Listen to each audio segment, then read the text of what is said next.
Congolaises et Congolais, chers compatriotes, l'année 2020 qui s'achève a été une année douloureuse pour notre pays à cause de la Covid-19 et ses externalités négatives, mais surtout à cause de la persistance des problèmes structurels. Une fois de plus, je présente mes sincères condoléances à tous ceux qui ont perdu des êtres chers, soit du fait de la Covid-19, soit en raison de la misère, l'insécurité et les guerres qui sévissent dans notre pays. Je soutiens dans la prière tous ceux qui sont malades et je souhaite un prompt rétablissement à tous ceux qui sont convalescents. Je prie Dieu Tout-Puissant pour que l'année 2021 soit meilleure pour tous.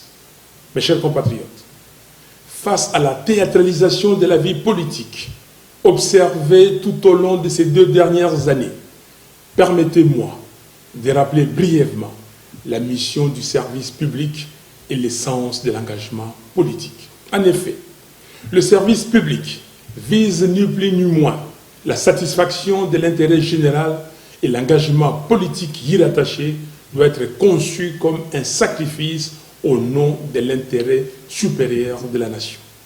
Le fondement même de cet engagement, c'est le pacte social noué avec le souverain primaire, auprès duquel on obtient un mandat en bonne et due forme, de manière à améliorer son vécu quotidien et lui donner la chance de rêver dans son propre pays.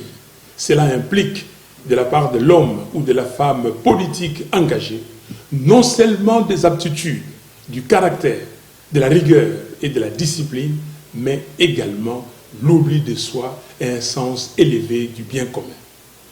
Mes chers compatriotes, si je me suis engagé en politique après une carrière professionnelle accomplie, c'est avant tout par patriotisme et sens du devoir, avec l'idée forte d'apporter ma modeste contribution au développement de mon pays. C'est aussi et surtout parce que j'aime mon pays et mon peuple. Je crois à la méritocratie et je crois à l'expertise pour résoudre le problème multidimensionnel et complexe auquel fait face notre pays. Car, in fine, c'est bien de cela qu'il s'agit. Apporter des solutions concrètes aux problèmes quotidiens de la population congolaise. Mes chers compatriotes, en toute franchise, avez-vous aujourd'hui l'impression que vos conditions de vie s'améliorent? Existe-t-il réellement un pacte social conclu entre vous et ceux qui se sont imposés comme dirigeants? Est-ce que vous pouvez véritablement regarder vos enfants dans les yeux avec la certitude qu'ils auront accès à plus d'opportunités demain? Est-ce que le système éducatif de votre pays est plus au sérieux par l'État? Au vu de massacres qui se multiplient particulièrement dans la partie est de notre pays, vous sentez-vous réellement en sécurité dans votre propre pays? En cette fin d'année, chacun de vous, chers compatriotes, doit pouvoir se poser ces questions, loin des considérations et passions partisanes, mais dans un esprit patriotique. La question fondamentale étant celle de savoir, 60 ans après son indépendance, où va notre pays? Mes chers compatriotes, le développement ne se nourrit pas de slogans. La croissance économique ne s'appuie pas sur des promesses. Le taux du franc congolais sur le marché d'échange ne s'ajuste pas en fonction des déclarations de bonnes intentions. L'effectivité de la gratuité de l'enseignement ne se décrète pas. Elle se planifie et elle se vit. La lutte contre la corruption n'est pas la mise aux arrêts de manière théâtrale de quelques individus pour jouer sur la perception. En somme, la bonne gouvernance est une affaire de substance. Car on ne bâtit pas une nation forte sur le mensonge et du superficiel. Si l'on se réfère purement aux chiffres et que l'on se base sur les données empiriques, la situation de notre pays s'est encore considérablement dégradée durant les 2 dernières années. À l'heure où je vous parle, la RDC est presque en cessation de paiement. Autrement dit, le pays n'a pas d'argent pour payer ses créanciers, internes et externes. Et surtout, il est incapable de réaliser des investissements productifs. Les niveaux des réserves de change de la Banque centrale ne représentent que 2 semaines d'importation de biens et services. Curieusement, au même moment, on observe des dépassements budgétaires dans toutes les institutions. Concrètement, cela signifie que, derrière le marketing politique d'une supposée lutte contre la corruption, les caisses de l'État sont saignées à blanc par un groupe d'individus venus dans une logique d'enrichissement illicite. Pendant que les autres nations du monde, y compris certains pays africains, ont mis sur pied une batterie de mesures pour la prise en charge de leurs citoyens, de leurs ménages et de leurs entreprises afin d'atténuer les effets économiques et sociaux néfastes de la pandémie de Covid-19, en RDC, les citoyens sont abandonnés à leur triste sort. Entre-temps, au moins 40 millions de Congolais souffrent d'insécurité alimentaire. Cela signifie que le pays, qui possède la 2e plus grande superficie de terres arables au monde, après le Brésil, est incapable de nourrir 40% de la population en 2020. Au même moment, plus de 6 millions de Congolais sont des déplacés internes dans leur propre pays. Parmi eux, il y a des femmes, des hommes, mais des enfants à bout de force qui passent la nuit à la belle étoile, sous les crépitements des balles, tout en se demandant s'ils auront la force d'ouvrir les yeux et voir le soleil le lendemain. À cela, il faut ajouter l'épineux problème de souveraineté qui est très peu abordé à Kinshasa. Les armées de certains pays voisins se battent sur notre territoire et d'autres encore traversent nos frontières sans que le gouvernement illégitime ne lève le doigt. Lorsque j'avais pris mes responsabilités patriotiques pour organiser une marche en octobre dernier, afin de tirer la sonnette d'alarme sur la situation sécuritaire à l'est de notre pays, les ennemis de la République ont violemment réprimé cette action d'éveil de conscience. En ce qui concerne les infrastructures de base, à ce jour, la desserte en électricité dans notre pays est de 8%, tandis que celle en eau potable se situe en dessous de 30%, contre 60% en moyenne en Afrique. 9 jeunes sur 10 se trouvent sans travail. Nos provinces sont abandonnées et ne reçoivent pas les rétrocessions programmées au budget du gouvernement central. La RDC n'a pratiquement pas de routes. Les routes de desserte agricole ne sont ni ouvertes ni entretenues. Les échanges économiques à travers le pays et au sein de chaque province sont quasi inexistants. Le budget de 2019 et 2020 n'ont pas été réalisés de moitié. La liste n'est pas exhaustive. En définitive, il y a échec cuisant sur toute la ligne et les perspectives d'avenir ne sont guère reluisantes. Disons-le franchement, la RDC est en péril. Pendant ce temps, le régime FCC cache, distrait l'opinion. On prend les mêmes acteurs responsables de l'échec et on le recycle dans une blanchisserie baptisée Union sacrée. Cette transhumance que cultivent certaines politiques et certains politiques congolais sans idéal est un véritable cancer pour notre pays.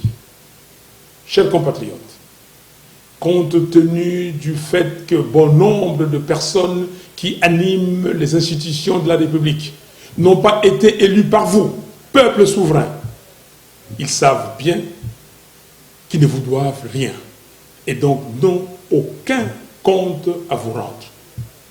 Vous ne les avez pas élus, pourquoi devraient-ils se sentir concernés par votre souffrance? Ils ne le sont pas. Ils vont continuer à vous faire des promesses creuses tout en saignant les finances de l'État.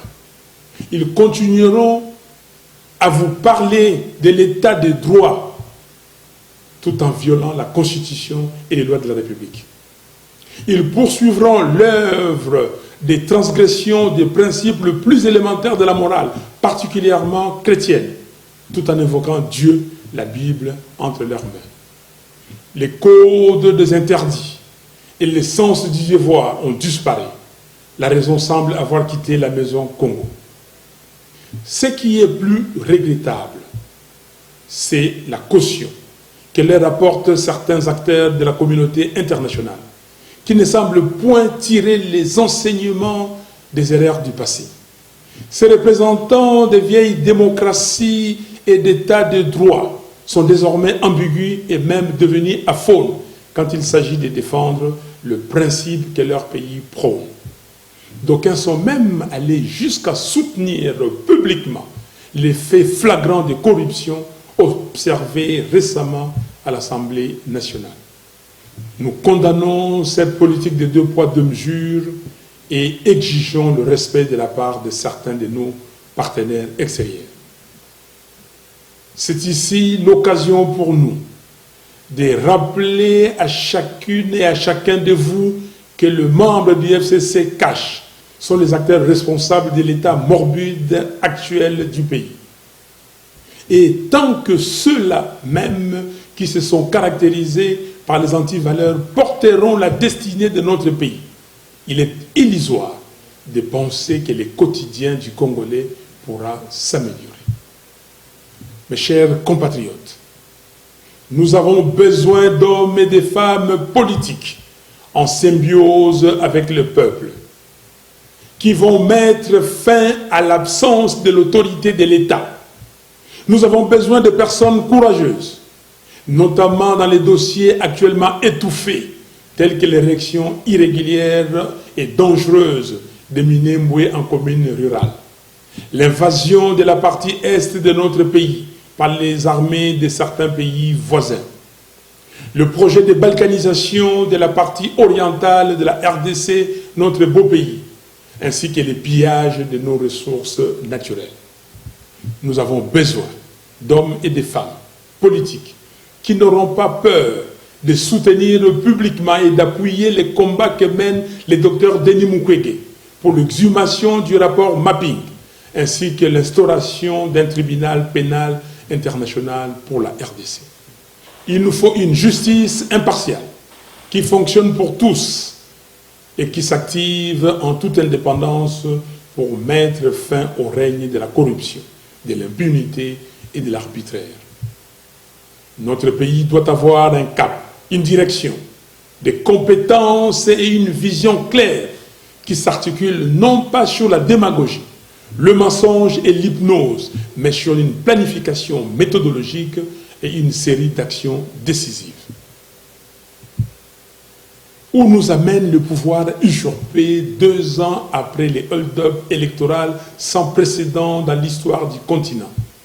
Un hold-up présenté de manière légère par ceux qui tentent de falsifier l'histoire comme étant une passation pacifique du pouvoir. Comme si les Congolais étaient incapables d'exercer leur souveraineté dans la paix. Alors que depuis l'adoption par le référendum de notre Constitution en décembre 2005, scrutin par scrutin, notre peuple fait preuve d'une maturité exemplaire dans l'exercice démocratique, malgré la confiscation persistante de sa souveraineté. Nous ne pouvons plus tolérer ces mépris pour les Congolais. Congolaises et Congolais, je vous appelle au discernement et je vous invite à ne pas vous laisser berner par des petites guéguerres de positionnement servis par ceux qui ont confisqué votre souveraineté. Ces derniers ont opté pour la théâtralisation à choix raisonné et à la manipulation afin de mettre en scène un divorce politique à vos yeux alors qu'ils affirmaient il y a peu qu'il n'y avait pas de crise en RDC. En réalité, c'est à quoi nous assistons aujourd'hui. n'est rien d'autre qu'une tentative de faire subtilement oublier les bilans négatifs des 2 dernières années par la mort nominale de la coalition FCC-Cash. Des fusibles ont sauté et vont continuer de sauter. Des pions ont été déplacés. Un nouveau nom a été trouvé, mais le système reste le même. Et avec lui, les calvaires du peuple congolais. Ne soyez pas distraits, chers compatriotes. L'union sacrée n'est rien d'autre que la seconde grossesse du couple FCC-Cash. Mes chers compatriotes, malgré les nombreux défis auxquels nous faisons face, l'espoir demeure. C'est encore possible. Oui, je suis convaincu que c'est encore possible de relever le défi, de faire du Congo un pays fort, digne et prospère. Comme l'avait dit Alain Moloto, je cite, « C'est encore possible de tout refaire et de voir venir de beaux jours pleins de gloire, d'écrire une nouvelle page en couleur d'espoir. C'est encore possible de renaître. » Fin de citation. Mon optimisme à ce sujet est sans faille, parce qu'il se nourrit de la force d'esprit des Congolaises et des Congolais. En effet, le redressement de notre beau pays va dépendre de toi, papa, chef de famille, qui travaille dur tous les jours pour subvenir aux besoins de ta famille. Cela va dépendre de toi, maman, qui travaille tout aussi dur, si ce n'est plus dur, pour subvenir aux besoins de ta famille. Cela va dépendre de toi, jeune homme, qui cherche du travail, mais qui bute contre le manque d'opportunités d'emploi et contre le chômage des masses. Cela va dépendre de toi, jeune fille, pleine de rêves, malheureusement obscurcis par le manque de vision et l'avidité des politiciens corrompus et égoïstes. Cela va, en définitive, dépendre de notre capacité collective à dire non, à dire stop à la complaisance, à dire trop c'est trop, il faut que ça s'arrête. Et il est temps qu'une alternative crédible prenne le dessus sur la médiocrité et la cupidité. Nous pouvons faire mieux, nous devons faire mieux. Pour y arriver, il est primordial de rétablir le peuple congolais dans sa souveraineté. Il est impératif d'obtenir une réelle alternative politique démocratique qui soit porteuse d'un véritable changement. Ainsi, la crise multiforme née du hold-up électoral de décembre 2018 ne peut se résorber que par de nouvelles élections justes, transparentes et crédibles. C'est pourquoi, devant l'histoire et devant les Congolaises et Congolais, j'en appelle au bon sens de toutes les forces en présence. Évitons de répéter les mêmes erreurs qui, depuis 1960, ont plongé notre pays dans un cycle de crise perpétuelle de légitimité. Gardons à l'esprit notre loi fondamentale. Celle-ci renseigne dans son exposé des motifs que tout le temps que les institutions de la République et leurs animateurs seront illégitimes, la RDC restera engluée dans des crises politiques récurrentes qui plombent sa stabilité et son développement. Il ne s'agit pas d'une hypothèse, mais d'un constat. Et les événements auxquels nous assistons aujourd'hui donnent toute sa raison d'être au contenu de l'exposé des motifs de notre Constitution. En effet, une majorité préfabriquée, même si elle est subvertie, conserve son caractère artificiel et donc illégitime. Alors, sous couvert de l'utilisation abusive du pragmatisme ou du réalisme, combien d'expérimentations hasardeuses nous faudra-t-il encore dans notre pays pour que nous comprenions que la corruption n'engendre que la corruption? C'est pourquoi j'insiste sur ma proposition de sortie des crises, de manière à ce que nous puissions entreprendre des réformes institutionnelles profondes et consensuelles entre les parties prenantes, sous les bons offices des leaders religieux congolais, avec l'accompagnement de la CIRGL, la SADC, la CEAC, l'Union africaine ainsi que les Nations unies. Ces réformes urgentes et nécessaires doivent porter notamment sur la commission électorale, la loi électorale, la Cour constitutionnelle, la défense, la police et la sécurité, la lutte contre la corruption, ainsi que les droits humains. Nous devons redonner la parole au peuple en organisant de nouvelles élections anticipées, présidentielles, législatives nationales, législatives provinciales, sénatoriales, présidents des assemblées provinciales et gouverneurs des provinces. C'est dans la mise en œuvre de cette proposition que se situe précisément notre responsabilité historique commune. Toute autre voie n'apportera que des solutions cosmétiques, reposant sur le mensonge, la corruption et la manipulation, sans résoudre la question des fonds qui est celle de la crise de légitimité des institutions et de leurs animateurs. Chers compatriotes, pour accompagner le peuple dans la reconquête de sa souveraineté, j'annonce qu'à partir de ce 20 janvier 2021, je mettrai en place un cabinet composé de femmes et d'hommes qui veulent que le Congo de Kimbangu et de Lumumba soit fort, digne et prospère. Pour mériter le respect et l'honneur des générations futures, nous allons accentuer notre combat par des voies et moyens démocratiques afin de restituer au peuple son pouvoir de choisir librement ses dirigeants. La vérité des urnes. Que personne ne vous impressionne ou ne vous fasse douter du pouvoir qui est le vôtre. La souveraineté vous appartient. J'en profite pour dire à toutes celles et à tous ceux qui, partout dans notre pays, se sentent délaissés par le pouvoir des fêtes de Kinshasa, que votre commandant est avec vous. Je ne vous abandonnerai jamais.